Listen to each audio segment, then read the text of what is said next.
وسيئات أعمالنا من يهده الله فلا مضل له ومن يضلله فلا هادي له وأشهد أن لا إله إلا الله وحده لا شريك له وأشهد أن محمدا عبده ورسوله لا نبي بعده أما بعد فإن أصدق الحديث كتاب الله وخير الهدى هدى محمد صلى الله عليه وسلم وشر الأمور محدثاتها وكل محدثة بدعة وكل بدعة ضلالة وكل ضلالة في النار. Hadirin hadirat jamaah rahimakumullah, pagi ini kita lanjutkan mengenai pelajaran tentang puasa yang sudah kita mulai pagi hari sebelum kemarin. Syarat sahnya puasa. Seseorang puasanya itu sah, syaratnya pertama dia Islam. Kalau dia tidak Islam tidak sah puasanya. Yang kedua, syarat sah puasa itu inqita'u damil haid wan nifas lil mar'ah. Sudah selesai perempuan haid. Kalau dia masih haid tidak sah puasanya. Dan juga sudah selesai dia nifas kalau dia memang baru melahirkan. Kalau dia masih nifas dia puasa tidak sah, masih keluar darah. Tapi kalau sudah selesai dia nifas sudah kering, sudah enggak keluar lagi darah nifasnya, darah melahirkannya, maka sah puasanya. Syarat yang berikutnya at-tamyiz, mumayyiz. Anak kalau sudah bisa mandiri, bisa mandiri lah, bisa mandi sendiri, bisa cebok sendiri kalau ada hajat, bisa dia bersihkan dirinya, bisa dia makan sendiri, sudah mandiri sudah itu. Biasanya umur 7 tahun sudah mumayyiz, rusak puasanya. Kalau masih dia umur kurang dari itu, biasanya belum dia mumayyiz. Ya, belum dia mumayyiz. Bersihkan dirinya dia buang air nggak bisa, makan juga harus tetap disuapin. Ya, nggak bisa dia mandi sendiri, nggak bisa dia bedakan mana kencing mana air. Jadi ini belum mumayyiz, nggak sah puasanya. Wal aql, syarat sah puasa berikutnya adalah berakal. Ya, kalau dia tidak berakal, gila, tidak sah puasanya. Tapi kalau orang yang kadang datang gilanya, kadang hilang gilanya, saat hilang gilanya sah puasanya. Tapi saat datang gilanya itu ya tidak sah karena ada berakal. Kemudian syarat yang berikutnya ada yang menyebutnya sebagai syarat, ada yang menyebutnya sebagai rukun ini, yaitu niat di malam hari. Kalau dia tidak berniat ya memang bisa sah puasa. Rukun puasa. Nah, rukun puasa tadi syarat. Ya. Sekarang rukunnya. Pertama niat. Dia berniat di malam hari. Ya. Yang kedua, dia tahan dirinya dari semua yang membatalkan puasa. Baik itu makan, minum ataupun barang dengan pasangan.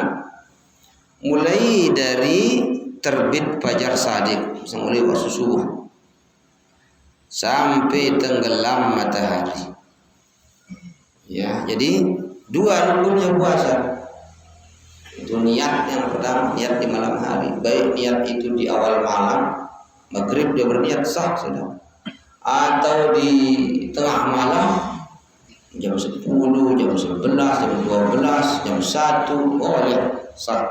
Atau di akhir malam, pas dia makan sahur, pokoknya sebelum subuh dia berniat, niat puasa besok, sah puasa. Itu jadi sah niatnya. Jadi berniat itu rukun yang pertama. Yang kedua, tahan diri dari segala yang membatalkan puasa.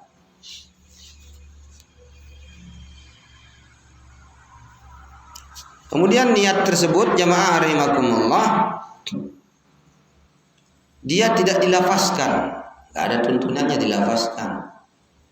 Ya, dibaca dan dilepaskan. Niat itu di dalam hati. An-niyah mahalluha al-qalbu. Niat itu ya tempatnya di dalam hati. Tidak ada satu dalil pun yang menunjukkan niat puasa itu dilafazkan. Sebagaimana niat sholat enggak ada dalilnya. Tapi kalau haji, iya. Haji umrah dilafazkan dengan keras. Labbaik Allahumma hajjan. Labbaik Allahumma umratan. Ya Allah, aku sambut panggilanmu untuk melaksanakan ibadah umrah. Ya Allah, sambut panggilanmu untuk melaksanakan ibadah haji. Jadi dia dilafazkan karena memang seperti itu yang dicontohkan oleh Nabi. Tapi kalau puasa enggak, ya ada dilafazkan itu. Cuman mungkin dulunya para ulama, para dai yang menyebarkan Islam itu, mereka mengajar orang isi niatnya ini loh dia.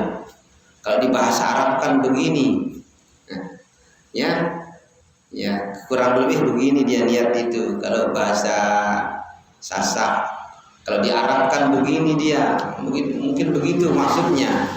Sehingga mereka buat ya kira-kira lapasnya seperti nawaitu sawma ghadin an ada'i fardhi syahr ramadhan hadhihi sanah lillahi ta'ala.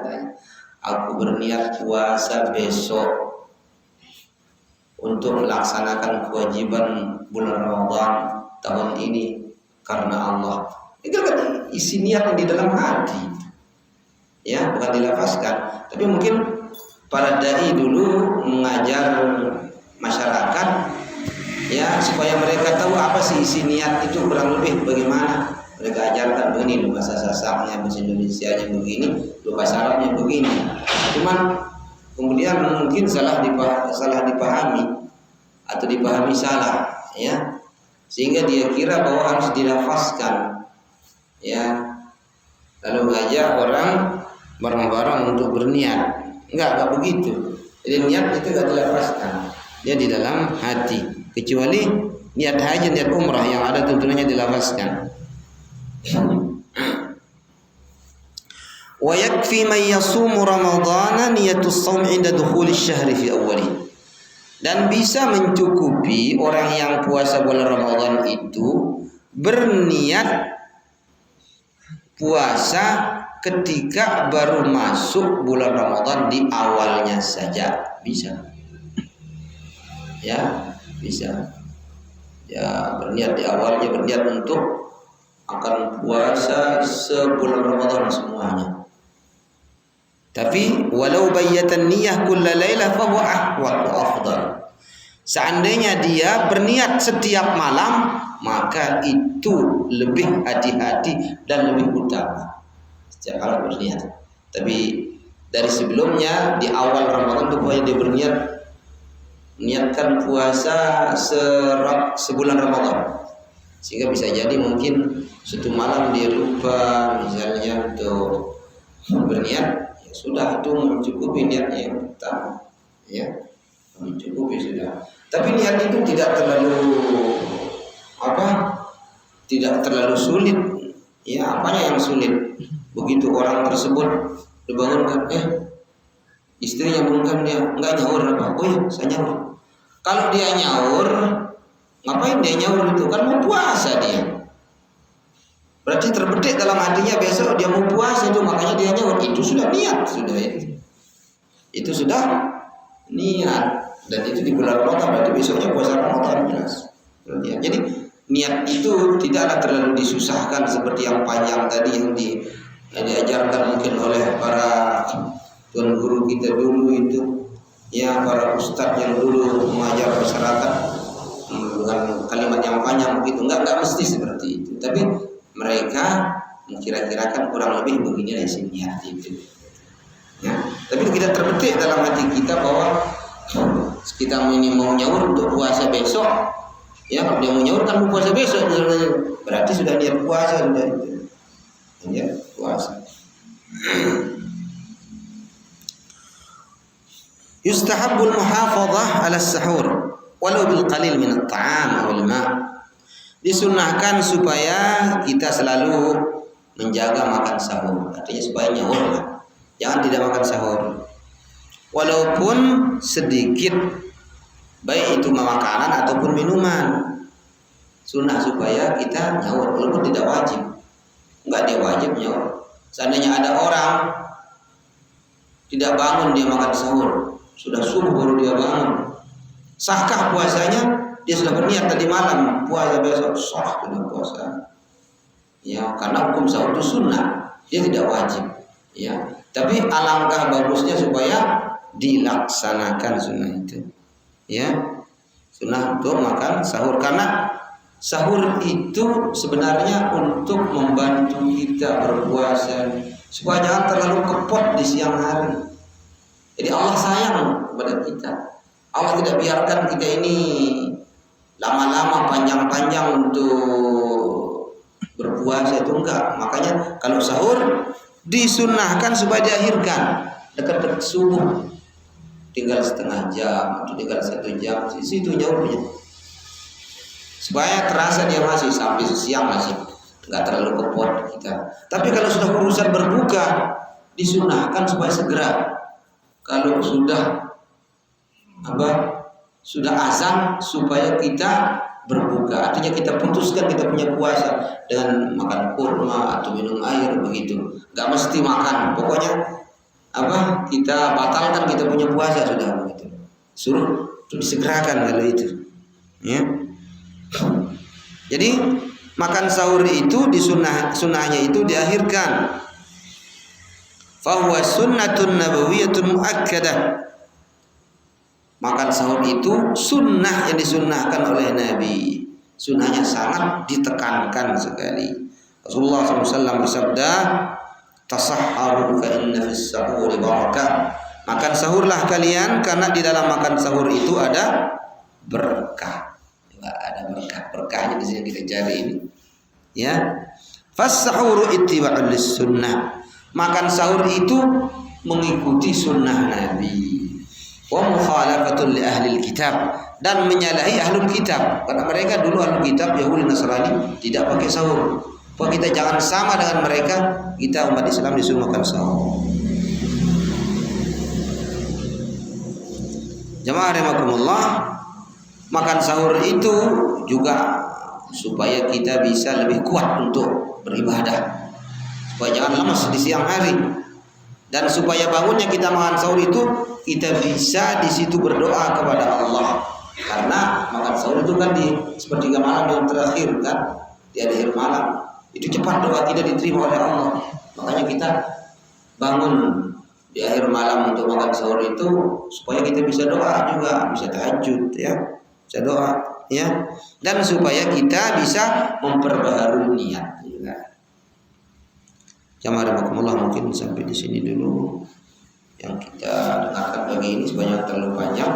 Pokoknya ada yang menjadi pelajaran yang tentang puasa yang mereview kita punya pengetahuan yang lalu, supaya diulangi, supaya lebih terbarukan lagi, supaya lebih bersemangat lagi kita ibadah, kita beribadah pakai ilmu, tidak marah-marah, tidak dibuat-buat ya.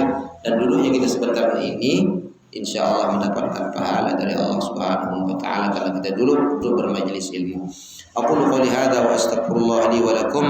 Subhanakallahumma wa bihamdik, asyhadu an la ilaha illa anta astaghfiruka